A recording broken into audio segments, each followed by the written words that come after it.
So I got Ira right here, you know. You can see me, right? I got called on here. Hey, I'm Ira. not seeing it. Okay, Ira. I'm not So, seeing it. Hey. you can see me? Yeah, I Okay. see you. Yeah. Okay. Let me get it right there. Bitch. Hey, so Ira, what year you came? What year you came to the States? 1979. 1979. Came from Jamaica. Yeah. What made you come to the No, States? I came from Antigua. Oh, you came from Antigua. Yeah. I used to live in the Virgin Islands, right? Mm-hmm. So I came up from St. Croix. Hold on. Okay. So what made you come to the States? Yeah. I got an uncle that was living in Avon Park. Hold on. I have an uncle that was living in Avon Park. He was there since he was around 19 years old. And I didn't know him because when he left, my mom didn't even have no children. He left when he was about 19. And he lived over there and he invited me to come. My uncle had died I had another uncle that died in Canada, and my mom went over there to bury him. And he also went up from Avon Park to Canada to bury their brother. And they met up there. And my mom asked him if he got any work, you know, for a young man. Them time I was just about 18 years old. Mm-hmm. So he said yes. He worked in the fruit industry. You know what I'm saying? He pick apples and stuff like that. He pick oranges in Florida. And then when the season changed, he go up to New York and pick apples up there, you know? So that was right in time for me. So I came over and working with him, you know? Right. And I spent about 2-3 years out there. And, you know, me being who I am, I came down. I had some friends. I met some friends in New York while picking apples. And I asked them about Tampa, and they say they were living in Tampa. So I asked them about Tampa. They said Tampa is real cool and laid back and everything. So I moved to Tampa from Avon Park. Mm-hmm. Yeah. Yeah. Yeah. So that was like in 1980, 1979, 80? 1980, 1981. 1980, 1981. At that time, crack hadn't really hit the city yet. No, it was blue. It was just blow. It was blue. Yeah, all them people were snorting. A lot of snorting were going on at that time. Right. So when you moved to Tampa, what was different? What was different from Tampa? What was different about Tampa than it was from Avon Park? Well, Avon Park is a small little country town where blacks live on one side of the track and white folks live on the other side of the track. You see what I'm saying? Mm-hmm. And it's real segregated city, like, and it's real slow, you know? Slow. Mm-hmm. So I wanted to get away from that environment, you know? Right. Yeah. Right. So when you came to Tampa, what made you get in the game in Tampa once you got here? Who introduced you to the game? Well, we got to go back a little bit. Okay. See, I was hustling since in high school. I'm hustling from the age of 14, mm-hmm. you know? And when I was hustling in high school, I got even popped in high school with a couple of joints. Them time, you know, you used to sell dollar joints. I'm always a hustler. Right. You know what I'm saying? You know? So I went to Avon Park. When I went to Avon Park, I was doing the same thing, but it's slow. You know what I'm saying? And I wanted a little faster pace. So when I came to Tampa, I know one guy, name was Mike. He's still living in Tampa too. And a matter of fact, we still in contact and stuff like that. Mm-hmm. And he showed me where I could get a pound of reefer from. And I got that pound, and from there I just took off. You know? Mm-hmm. Yeah. How And long? that's how that go. How long was you in the game before you ran into Boss Hog? I was there in Tampa about like 3 years or so before I ran into Boss Hog. Yeah. Kind of tell me a little about Boss Hog. What, like, when you met him, like how he came off across to you. How did y'all meet? Well, let me see. Well, I used to be up there in 29th and Lake. I've been up there for years, and I've been in West Tampa, Oregon, and North B. I've been in Osborne, and 30th. You know, and Boss Hog used to come around there looking for weight, and somebody introduced him to me, and once he found out I was at them time I was around Betty and stuff like that, so he gravitated towards me because he know somebody that that I affiliate with, so we got real tight like that. You know what I'm saying? But he was real cool. You know, I'm not gonna tell a lie about that. He was a cool guy, you know, because Boss Hog wouldn't cop from nobody else but me. You see what I'm saying? If I tell him, look, I'm going out of town, he said, look, that's a vacation. You know, if he ain't got nothing, he not gonna buy anything from anybody. He gonna wait till I get back. Right. You know what I'm saying? In that sense, we were real cool. You know what I'm saying? And he'll buy like 10, 15 pound of weed, and he'll say, give me 5 now. He'll be done pay for it now. He said, give me 5 now, I'll give him 5. And here, when he run out of that 5, or when he getting close to run out, he said, bring me another 5. I'll bring the other 5 like that until the 15 was gone. You know what I'm saying? And then he paid for some more. You see what I'm saying? Right. So we developed a real cool relationship. I can say that. Right. So he basically, he didn't want to keep everything with him.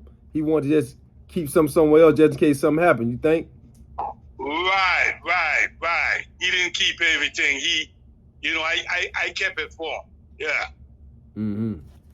Yeah, but he be done paid for it and everything. Right. So how long y'all was doing business before, you know, what up? When you changed this game. I'm finna say that. Yeah, I'm saying, how long y'all was doing business just on the weed tip before the crack came in and really became the #1 product? Let's say about 3 to 4 years. See what happened with crack with me. I wasn't really a crack dealer.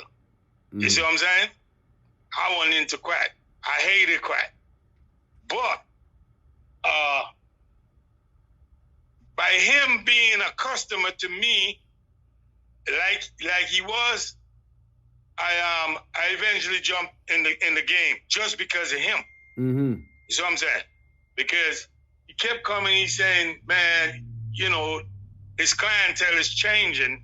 Everybody coming and asking for crack because he dealt with a lot of white guys.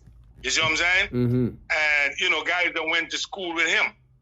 And he said they asked him for that kind of stuff there. And he don't want to deal with them old years because he going to have to do something to one of them.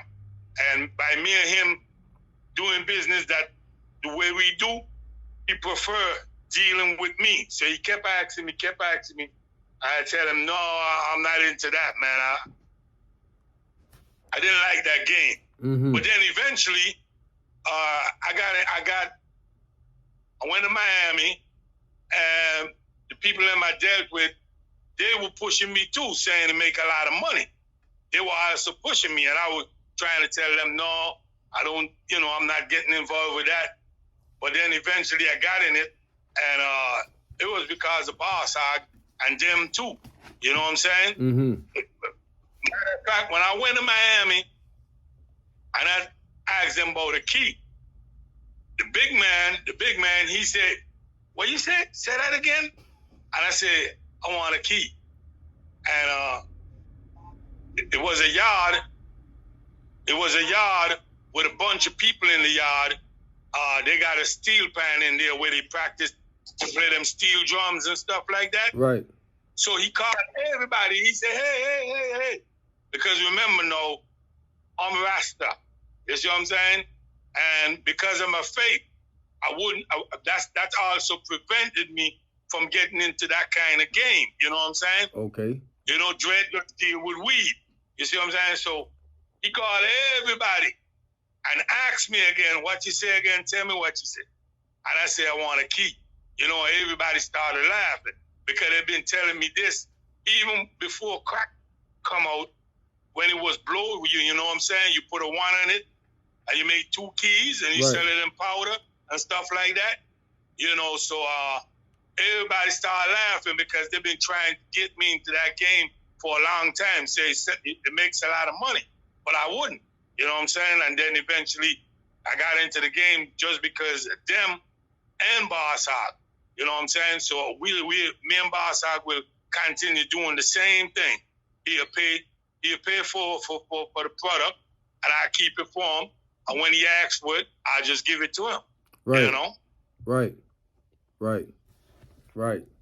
So, cause I remember Boss Hog, you know, I grew up around there, so I remember him as a shorty, and I seen his clientele change through my own eyes. You know, I seen when he was just selling reefer, the 4-finger dimes, and, you know, just selling that on a regular basis. And I remember him having confrontations on the block with some of the guys saying they wanted to sell crack up there. He didn't want to sell crack on his block because it was a weed hole. Right. You know? Yeah. So he forced them guys to move down the street. They went down there, I think they went up there to 39th or to the laundromat. And they started selling crack up there. But eventually he had to make that change because, I mean, the world was changing around him. Exactly. You know? Exactly. All right, so you were dealing with him. Did you know that when he started using crack? Hey, I know when he was using some bullshit. He was using some bullshit. I think it was angel dust. Mm-hmm. And he got so messed up. He thought somebody was after him. He jumped through a sliding glass door. Yeah, I heard about that story.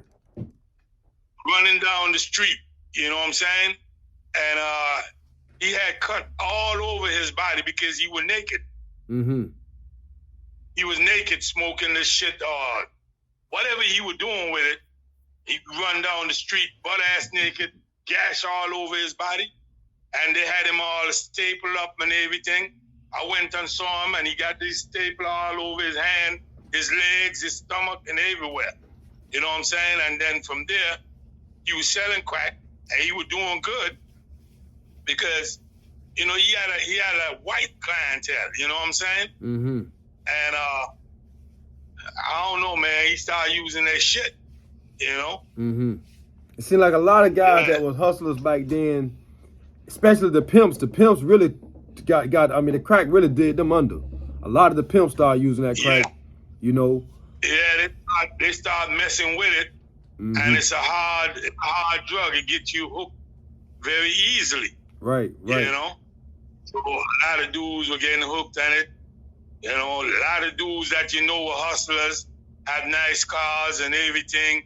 Then you see them walking on the street, they lose their cars and all that, man. You know. Mm-hmm. Yeah. Right. So so Boss Hog was one of your main customers? Yeah, you could say that. Yeah. Mm-hmm. Main, yeah. You know. So what is for crack and weed, you know what I'm saying? Yeah. Who that? All right, so Ricardo, he basically telling me after that, you know, we all know Clifford ended up going to prison for a long period of time. I think it was like around 1985, was it 85 or 86? He went in, I think, watch your hand. I think he went in right at 87. Maybe the end part of 87 or something like that. Right? It had to been 87 after November the 1st. because that's when the new crack law came in effect. And he was under the new crack law. You see what I'm saying? Mm-hmm. Yeah. So he had to been around them time. Oh, so he was one of the first ones to get hit with the new crack law here? Yeah, in Tampa, yeah. Okay. Yeah. So he got sentenced to that 100-to-1 ratio. Huh? Right. That law there. Yes. Okay. Yes. Did he ever tell you that he believed the police was following him and stuff? 'Cause, you know, he was really disrespectful to the law enforcement. I mean, for many, many, many years. The way he used to talk to him, disrespect him, curse him out. Yeah. Yeah, I knew all about that. Mm-hmm. See, what happened, that property that he used to hustle on, that's why he could have run them other guys. The property actually belongs to his father. Remember his father had them trucks? Yeah. Yeah, Sam. So that was his father's land. So when the police come, the police actually sitting on private property. And he used to go off of that because he didn't think they have no right to sit on their land. Mm-hmm. You see what I'm saying? They could sit anywhere else. And then, you know, we had some real racist police around that time. We had one-man gang. We had some other police. I forget their name. I used to know their name because they just used to harass the black community right around there. Mm-hmm. You see what I'm saying? Mm-hmm. And, you know, he didn't like that. So he'll cuss them out. He'll go ask them what the hell they're doing on his property. You know, just walk up to them, knock on their glass. What the hell are you doing on my property? I told you guys not to come on here and whatever. You know, he didn't care about that, you know? Mm-hmm. So they was really after him. I could say that. Right. Yeah. Right. Yeah. Right. Let me see. The first time you ran into the law. The first time I went in and run into the law is that I used to run in with them, but I never got locked up. You know what I'm saying? Mm-hmm. You know, I had that store down on 34th Street there, down a little bit down from the honky tonk. They used to come there and harass us and stuff like that. Oh, right there by the fish market? Right there by the fish market. Right there by the fish market. Yeah, there by the fish market. All right. Yeah. We had a store there, a record shop, but we used to sell the record and, you know, Rastafarian artifacts and stuff like that. Mm-hmm. You know? And police used to always come, man, and, you know, they didn't like seeing a young black man have a business and stuff like that. And, you know, a lot of people used to come there because we used to sell that, I don't know if you remember that African medallion. We had a leather medallion. Used to be painted red, green, and gold. Yeah, I remember those. The black, the red, and the green. Yeah. And I mean, you could see some of them rock them back at that time, and a lot of people used to buy that. So, you know, I could order like 4 or 5 dozen of that, and people just be rushing to the store to get that. You know, so we had a lot of customers, and I think they thought that we were selling weed out of there, but actually we wasn't selling weed there. We had corners, you know, other corners that we go and do that. And police rushing there. One time they were riding like 2 cars deep, meaning one police car load with about 2 or 3 cops in it will be the lead car, and then you had another car in the back that was a backup car. So they didn't have to call backup.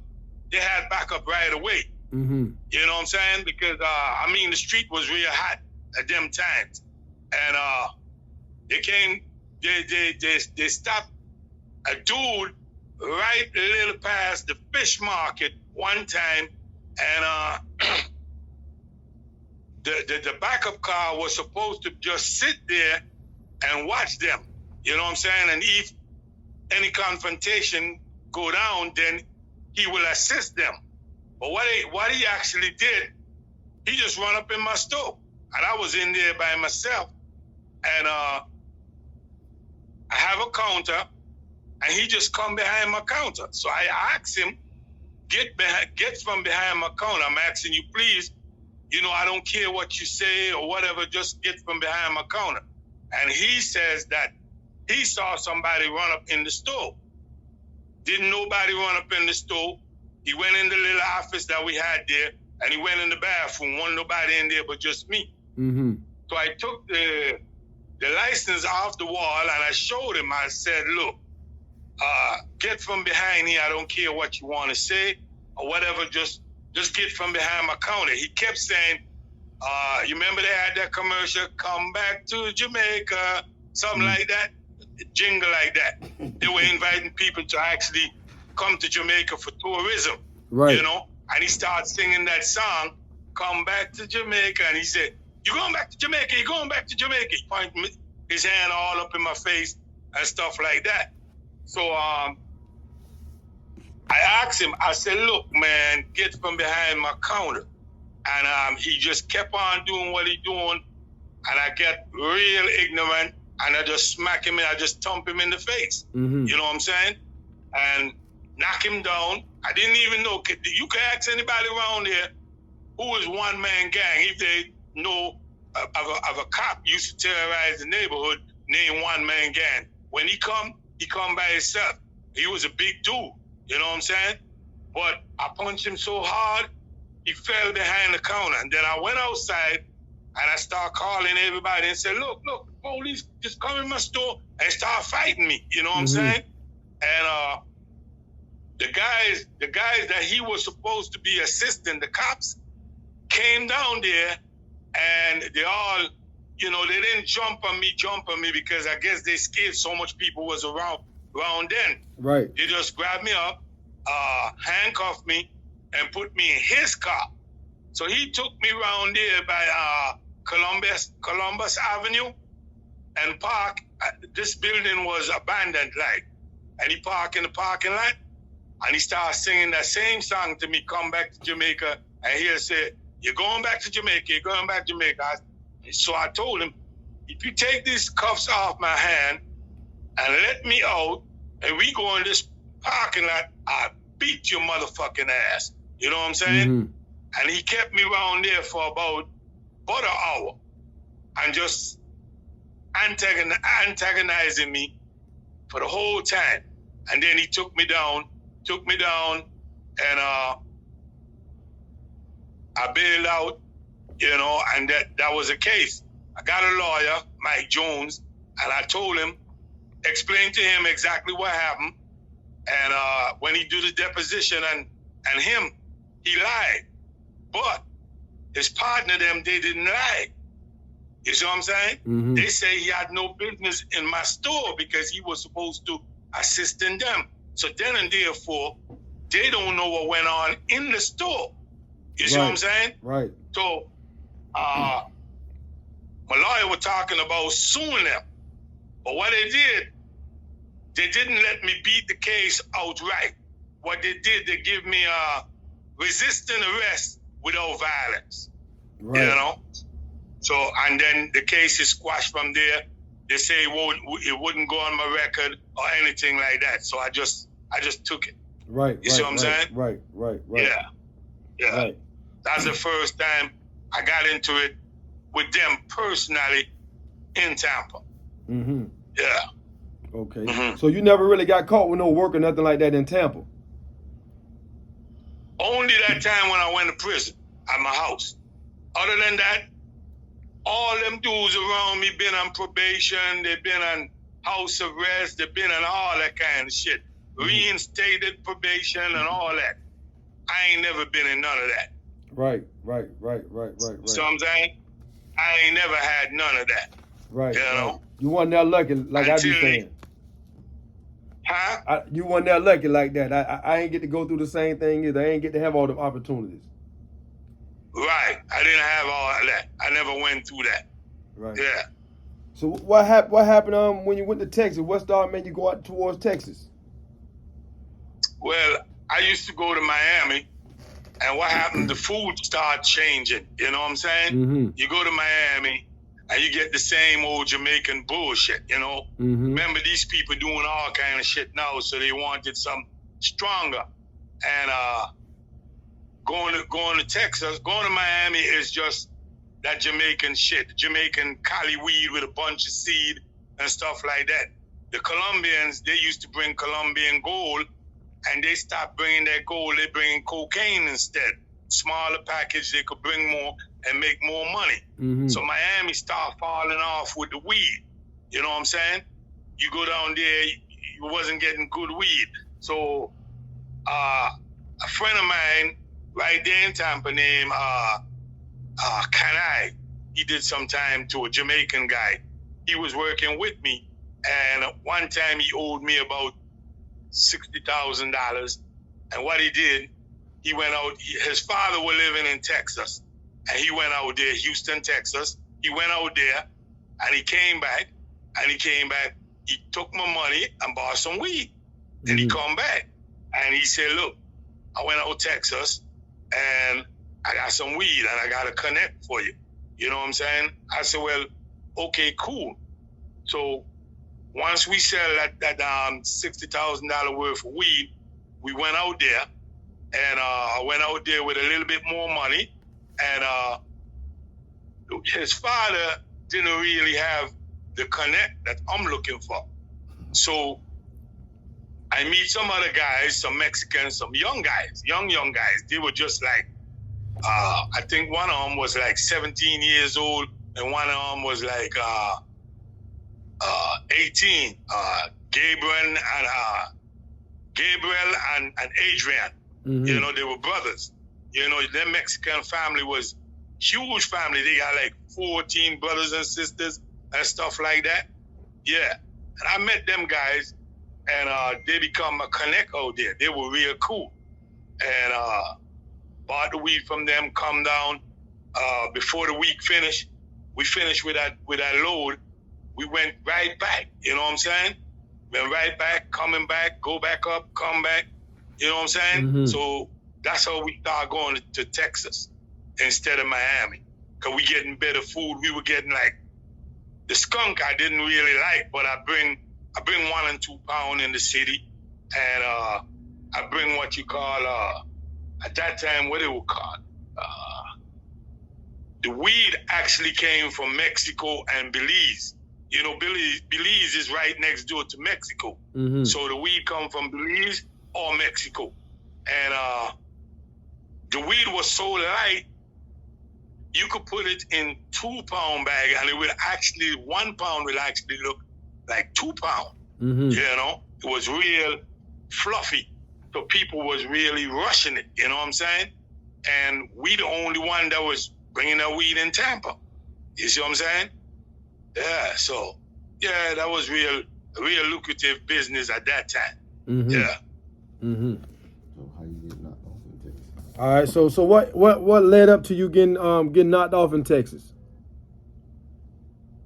What happened? They start understanding that people was coming out there from everywhere. I mean, people from everywhere on the East Coast out there getting weed, and they had this one cop, man. He was on the highway. I forgot his name. I can't remember his name, but I mean, he had a reputation out there that he stopped people, and he'll find, you know, portion amount of weed, man. You know what I mean? He was knocking off a lot of people. Just this one. What, he was a state trooper?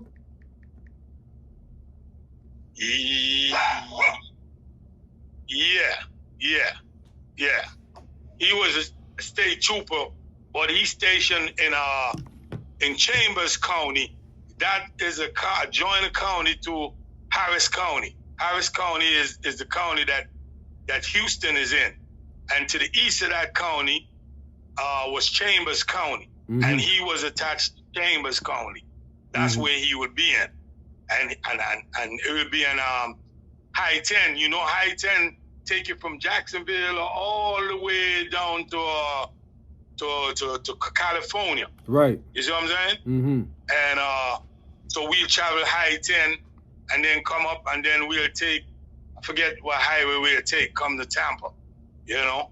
But I-10 was the main highway a lot of people were using that from the East Coast, Carolina, Georgia, New York, and, you know, Philadelphia, and all them places. And he was stopping a lot of people, and 9 out of 10, them people had some food. You know what I'm saying? Hello? Yeah, I'm here. Yeah. Okay, yeah. That would happen. So we got busted out there. I was out there a whole week, man, and I couldn't get anything. I just found these guys here. One guy, a Jamaican guy, he took me to these people right here, and I just got hooked up with them. And they were telling me, you know, they wanted me to take some for them down to Tampa, but I tell them, by we just getting acquainted, you know, I won't do that. Maybe the next time or so we'll do that. You see what I'm saying? Right. So I just, you know, buy what I was buying. I buy like about $90,000 worth from them, and I was coming down the road. I was riding a Cadillac Doosan Quarter because I always rented them big cars. So, you know, when you put the load in there, the back don't go down too much. Right. You see what I'm saying? Right. Yeah. So he just stopped me, and I tried to run from him. Tell you the truth. Yeah. You know, after he stopped us and we got out of the car, it was me and Ricardo's mother, and I tried to run from him, but, you know, I didn't even know where the hell I was going. You know? Right. They locked us up, and got her out. I think it happened on a Friday evening. By Monday, she was out, but it kept me up there for about 30 days because they wasn't sure about my nationality, because I had paper from the Virgin Islands, I had paper from America and stuff like that. But, you know, I'm actually from Antigua, but I went to school and stuff like that in the Virgin Islands. You know, that's where I grew up at. You know, so for me to get out, I had to send the bail bondsman, which is Mike Jones' mother. We sent her to the Virgin Island to appraise my mom's house, you know, my parents' house, and she did that. And while she was down there, she faxed the paper up to them right away, and I got out within 30 days. 30 days I spent up there. Yeah. Did that case go federal or state? No, it stay state. So once I got my few like say a year later, that's when they run up in my house right there in Tampa there. We was living there, me, Ricardo, and his mom and his sister. They rush up in there, and they find a cookie, you know, and some weed. They found some weed, but the weed wasn't nothing, you know what I'm saying? So they gave me some time. They gave me actually 40. Yes, they gave me 44 years running concurrent, so it wound up to be 22 years, you know. They gave you 22 years? While I was doing the Fed time, I signed for interstate agreement for Texas to come and pick me up in 160 days and take me up there and prosecute me. I pled guilty. I pled guilty for 15 years up there, running concurrent with the 22 I got from the Fed. So I actually finished the time for Texas before I finished the time for the Fed. You know, even though I was already doing the Fed time. Yeah. So they gave you 22 years, or 45 years for a cookie? Yeah, 44 years. They gave me time for the gun, some other shit, and then they gave me 22 years for the drugs. Yeah. So that wound up to be 44 years, but it didn't stack it. It was running concurrent. So bring it down to 22 years.